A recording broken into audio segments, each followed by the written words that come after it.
안녕하세요. 김성길 목사와 함께하는 GTS 말씀 묵상 시간입니다. 오늘은 8번째 주간의 넷째 날 묵상입니다. 넷째 날 묵상 주제는 하나님의 마음을 느끼고 하나님과 소통하기입니다. 그리고 하나님의 관점으로 세상을 보기가 되겠습니다. 우리가 창세기 1장 27절, 28절을 보면 사람은 4가지의 관계 속에서 살게 되어 있다고 했죠. 그 중에 첫 번째가 하나님과의 관계입니다. 우리는 하나님 형상대로 만들어져 있기 때문에 내 영이 나의 본체 대신 하나님의 영과 하나 될 때 온전함을 이루게 되는 거죠. 그래서 우리가 살아가면서 첫 번째로 해야 될 일은 하나님과 내가 더 깊이 하나 되어지기 위해서 하는 일이죠. 자, 그래서 오늘은 특별히 어떤 일을 하실 때마다 주님이라면 어떻게 하실까? 예수님이라면 어떻게 행동하실까? 이럴 때 주님의 마음은 어떠실까? 하나님의 눈으로 세상을 한번쯤 보고 그러면서 믿음으로 하나님과 하나 되어지는 그런 은혜의 날이 되시기 바랍니다. 자, 그럼 오늘도 먼저 그림을 보고 정리를 하죠. 자, 그림을 보면은 굉장히 싸나운 사람 한 사람이 등장하고 있습니다. 자, 이 그림을 보면서 느껴지는 것이 무엇인지 한번 적어보시죠. 네, 저는 분노, 그리고 무서움. 화내는 사람은 무섭죠. 그리고 가까이 가고 싶지 않다. 화 잘 내는 사람 옆에는 그래서 사람이 없는 거죠. 그 화내는 걸 누가 감당할 수 있겠습니까? 그 다음에 이제 어리석음이에요. 분노는 사실 어리석음입니다. 우리 모두가 다 이런 어리석은 분노를 할 때가 종종 있습니다. 참 화가 날 때가 많이 있죠. 그래서 이때 어떻게 행동하느냐가 참 제일 중요합니다. 자, 두 번째는 분노의 문제가 뭔가요? 화를 내는 것의 문제점은 무엇인가요? 자, 분노가 어떤 문제를 가져옵니까? 저는 5가지를 적어봤는데요. 첫째는 자아가 망가진다. 내 인격이 부서지고 또 어떤 의학자들은 화를 내면 우리 뇌가 특히 앞에 있는 이 전두엽이 망가진다고 해요. 그래서 이성을 잘 분별하는 것이 전두엽의 역할인데 이게 자꾸 망가지니까 치매가 빨리 올 수 있다 하는 것을 이제 이야기하는 분도 계세요. 자아가 망가진다. 두 번째는 하나님의 의를 이룰 수 없다. 야고보서 1장 19절로 20절에 사람이 속내는 것이 하나님의 의를 이루지 못한다. 그래서 하나님도 화내는 사람과 같이 일하기 어려운 거죠. 세 번째는 인간관계가 다 망가져요.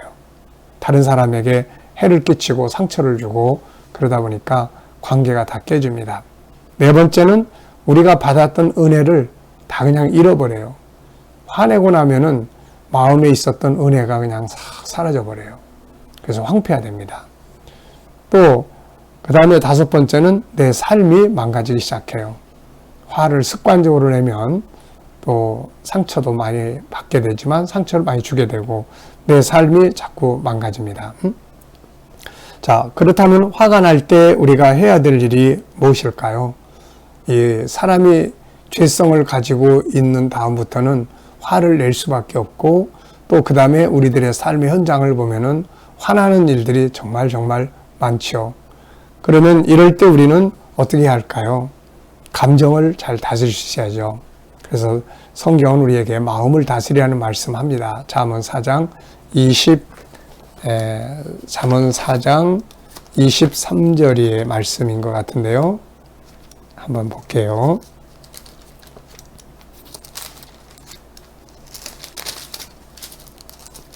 잠언 4장 23절입니다. 모든 지킬 만한 것 중에 더욱 내 마음을 지키라. 생명의 근원이 여기서 남이니라. 마음을 지키라는 거죠. 감정을 지킬 수 있어야 합니다. 다스려야죠. 그래서 이럴 때 어떻게 하는 게 좋으냐면은 심호흡, 마음으로 이렇게 호흡을 몇 번 한다든지 또 다른 생각을 좀 해본다든지 좋은 생각이죠. 또 하나님 말씀을 묵상한다든지 또 화가 났을 때 내가 이때 해야 할 수 있는 최선의 길은 뭔가를 또 생각해 본다든지 상대방을 이해해 보려고 노력한다든지, 왜 저렇게 화를 낼까? 뭔가 사정이 있나 보다. 예, 이런 것들이 참 중요합니다. 그래서 자꾸 훈련을 해서 감정을 이렇게 약화시키는 것이 중요하죠. 자, 세 번째입니다. 그림을 보고 떠오르는 이야기나 사람, 성경 적어보기. 먼저 이렇게 분노를 생각을 하면 먼저 가인을 떠올리게 됩니다. 가인. 최초의 분노한 사람, 가인. 그 다음에는 헤롯 왕도 생각을 해보게요. 되게요. 그 다음에는 계시록 12장의 붉은 용, 13장의 붉은 짐승. 여기서 붉다는 말은 안색이 변하는, 막 화를 내면 이렇게 막 불그스러워지잖아요. 네, 그런 상태. 그리고 이제 야고보스 1장 19절로 20절, 사람이 성내는 것이 하나님의 의를 이룰 수 없다는 것. 그 다음에 다섯 번째는 이제 나의 모습을 좀 돌아봅니다. 저도 이렇게 성격이 좀 급한 편이죠. 그러다 보니까 뒤끝은 없는데 앞에서 화가 팍 올라올 때가 있죠. 그래서 옛날에는 이런 걸 참 잘 다스리지 못해가지고 실수도 하고 그랬는데, 지금도 물론 화가 날 때가 있죠. 그러나 옛날에 비하면 많이 단수가 좀 높아진 것 같습니다. 그래서 화를 내지만 덜 내고 그걸 잘 관리해 보려고 하는 노력들을 많이 하고 있습니다. 어쨌든 화가 날 때 그거를 그냥 흘러 넘어갈 수 있는 단수를 높이는 것이 아주 중요합니다. 자, 네 번째 코너입니다. 이 사람을 가운데 두고 앞에는 어떤 그림을 그리면 좋을까요? 아마 어떤 화를 낼 수밖에 없는 사정이 앞에서 그려지지 않았을까 생각을 해봅니다. 누가 자기의 것을 침해한다든지, 또 자녀들이 말을 안 듣는다든지, 부부간에 갈등이 있다든지, 또 뭐 여러 가지 그런 원인들이 있지 않을까 싶어요.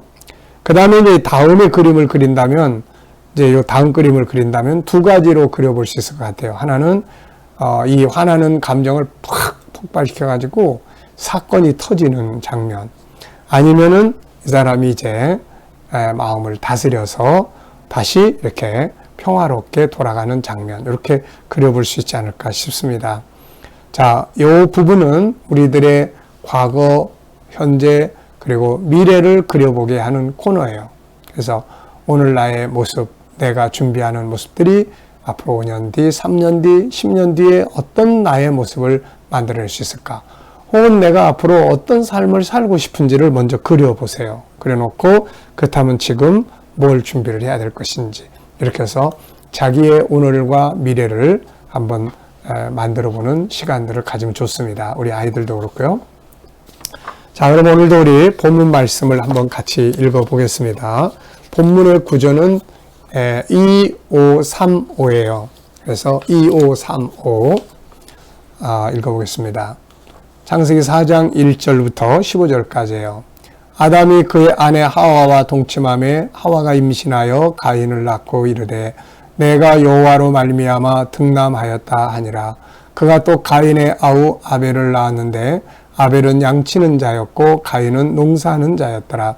세월이 지난 후에 가인은 땅의 소산으로 제물을 삼아 여호와께 드렸고 아벨은 자기도 양의 첫 새끼와 그 기름으로 드렸더니 여호와께서 아벨과 그의 제물은 받으셨으나 가인과 그의 제물은 왜 받지 아니하신지라. 가인이 몹시 분하여 안색이 변하니 여호와께서 가인에게 이르시되 네가 분하여함 어찌 됨이며 안색이 변함은 어찌 됨이냐. 네가 선을 행하면 어찌 낯을 들지 못하겠느냐. 선을 행하지 아니하면 죄가 문에 엎드려 있느니라. 죄가 너를 원하나 너는 죄를 다스릴지니라. 가인이 그의 아우 아벨에게 말하고 그들이 들에 있을 때 가인이 그의 아우 아벨을 쳐 죽이니라. 여호와께서 가인에게 이르시되 내 아우 아벨이 어디 있느냐. 그가 이르되 내가 알지 못하나이다. 내가 내 아우를 지키는 자니까. 이르시되 네가 무엇을 하였느냐. 내 아우의 핏소리가 땅에서부터 내게 호소하느니라. 땅이 그 입을 벌려 내 손에서부터 내 아우의 피를 받았은즉 네가 땅에서 저주를 받으리니 네가 밭을 갈아도 땅이 다시는 그 효력을 내게 주지 아니할 것이요 너는 땅에서 피하며 유리하는 자가 되리라. 가인이 여호와께 아뢰되 내 재벌이 지기가 너무 무거우니이다. 주께서 오늘 이 지면에서 나를 쫓아내시온즉 내가 주의 낯을 배웁지 못하리니 내가 땅에서 피하며 유리하는 자가 될지라. 물은 나를 만나는 자마다 나를 죽이겠나이다. 여호와께서 그에게 이르시되 그렇지 아니하다. 가인을 죽이는 자는 벌을 7배나 받으리라 하시고 가인에게 표를 주사 그를 만나는 모든 사람에게서 죽임을 면하게 하시니라. 아멘. 자, 어제와 오늘 감사한 일들 적어보시기 바랍니다. 저는 항상 어제 하루 동안의 일과를 쭉 적어봅니다. 역시 오늘 하루의 일과도 쭉 적어보고요. 이 모든 것이 다 감사한 일입니다. 자, 1번 질문이에요. 6절로 8절에서 느끼는 중요한 단어나 의미는 무엇인가요? 자, 6절로 8절에서 우리가 느낄 수 있는 것, 감동되는 것, 또 중요하게 느끼는 것 이렇게 적어보시면 돼요. 6절로 8절까지는 여호와께서 가인에게 이르시되 네가 분하여 함은 어찌 됨이며 안색이 변함은 어찌 됨이냐. 네가 선을 행하면 어찌 낯을 들지 못하겠느냐. 선을 행하지 아니하면 죄가 문에 엎드려 있느니라. 죄가 너를 원하나 너는 죄를 다스릴지니라. 가인이 그의 아우 아벨에게 말하고 그들이 들에 있을 때에 가인이 그의 아우 아벨을 쳐 죽이니라. 네, 요 세 구절이에요. 자, 저는 여기서 세 가지를 적어봤습니다. 하나는 하나님께서 가인에게 네가 분하여 하면 어찌민가 이런 질문을 하셨어요. 왜 화를 내니? 왜 화를 내지? 이런 거죠. 사실 지금 가인은 화낼 일이 아니고 회개를 해야 될 일이죠. 우리도 가끔 가다가 내가 잘못해놓고 회개할 줄 모르고 괜히 화낼 때가 있습니다. 하나님께서 왜 네가 화를 내니? 네가 분노하면 어찌미냐? 다시 말하면 지금 네가 이걸 화낼 일이냐? 네가 잘못한 거 아니냐? 하나님께서 이걸 일깨워 주려고 하신 것 같아요. 우리들도 화를 내야 될 때 이게 진짜 내가 화를 내야 될 일인가 한 번쯤 생각해 보면 좋을 거예요. 두 번째는 죄가 너를 원하지만 너는 죄를 다스리라고 말씀합니다. 죄는 우리를 죄 짓는 도구로 삼으려고 해요. 그런데 우리가 그 죄의 욕구대로 행동을 하면 우리의 마음과 우리의 육체는 죄의 도구가 되는 거죠. 우리는 선의 도구가 돼야 됩니다. 그래서 다스려야 돼요. 화가 날 수는 있지만 다스릴 수 있어야 합니다. 네. 죄의 욕구가 일어날 수 있지만 이걸 다스려야 됩니다. 이걸. 자, 세 번째입니다. 가인이 아벨을 죽였죠.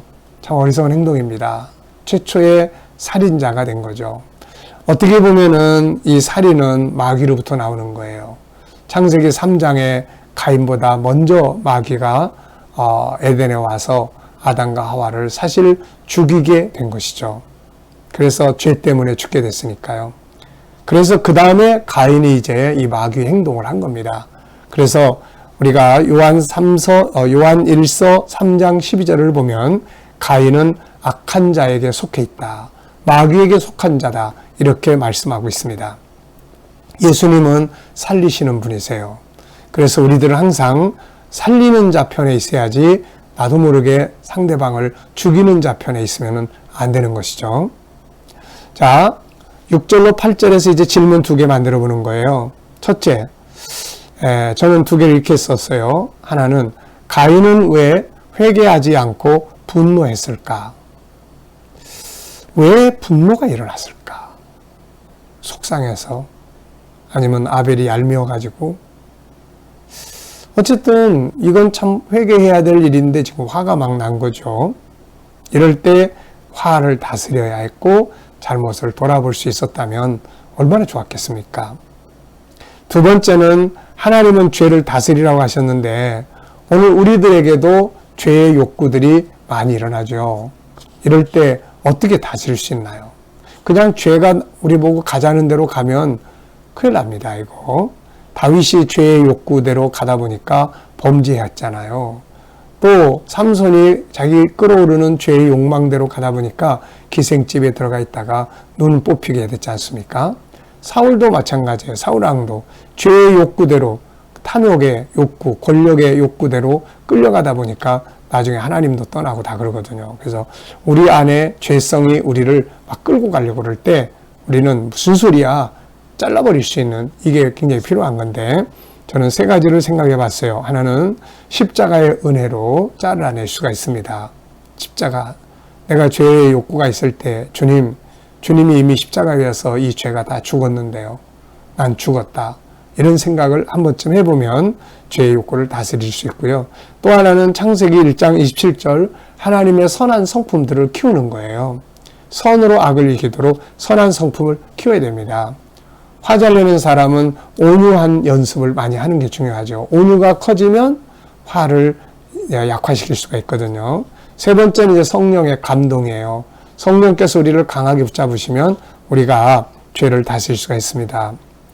자, 죄의 욕구는 많이 일어날 수 있어요. 그러나 그 욕구대로 행동을 하다 보면 나도 모르게 나는 죄의 도구가 되고 그 죄의 도구가 되면 결국은 스스로 파멸로 가게 되는 거죠.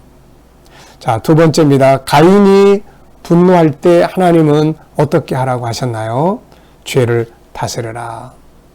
죄가 너를 원하지만 너는 죄를 다스려라. 이렇게 말씀하셨어요. 가인이 잘못된 제사에 대해 회개하지 않고 오히려 동생을 죽였을 때 하나님 마음이 어떠하셨을까요?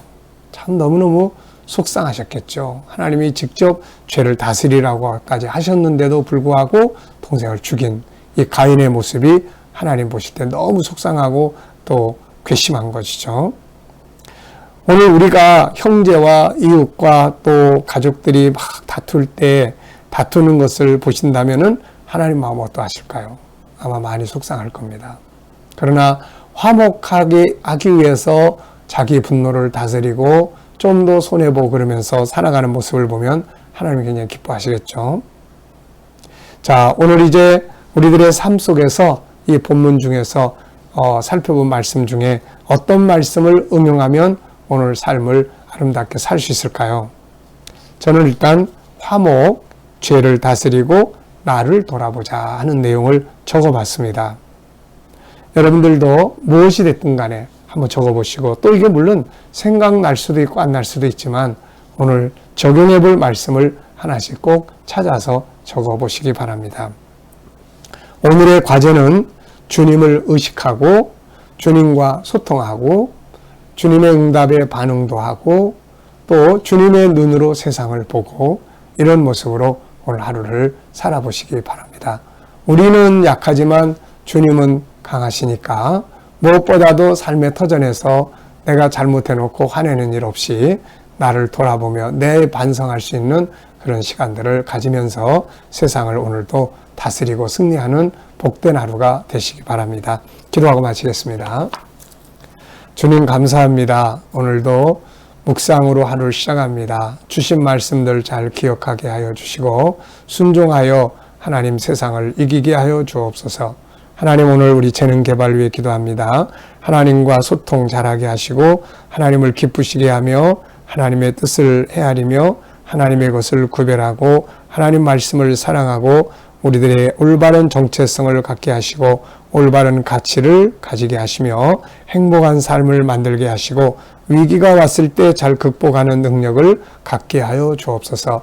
하나님 오늘도 우리 자녀들과 친척들과 이웃들 중에 믿지 않는 자들 다 주께 돌아와 구원받게 하여 주시고 우리 자녀들과 성도들 오늘 하루도 삶의 현장에 하나님과 함께 해주셔서 코로나로부터 안전하게 보호하여 주시고 백신 맞는 성도들 휴증 없이 안전하게 지켜주시옵소서. 하나님 오늘도 우리 성도들 자녀들 믿음으로 일하는 직장과 사업장들이 형통하게 하여 주시고 특별히 기계적으로 일하지 않고 창조적으로 일해서 발전시켜 나가게 하여 주시옵소서. 오늘도 새로운 일터를 구하는 자들에게는 좋은 일터들이 예비되게 하여 주시고 하나님 또 질병에서 치료받는 성도들에게는 속기속기 자유함을 얻게 하여 주시옵소서.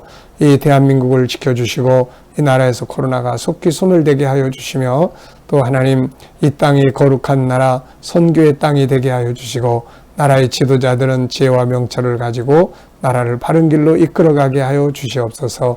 주님, 오늘도 세계 각곳에 있는 선교사님들과 저들의 사역 가운데 함께 하시고 오늘도 핍박받는 교회와 성도들이 있다면 끝까지 승리하도록 은혜 베풀어 주시옵소서. 감사하며 예수님의 이름으로 기도하옵나이다. 아멘.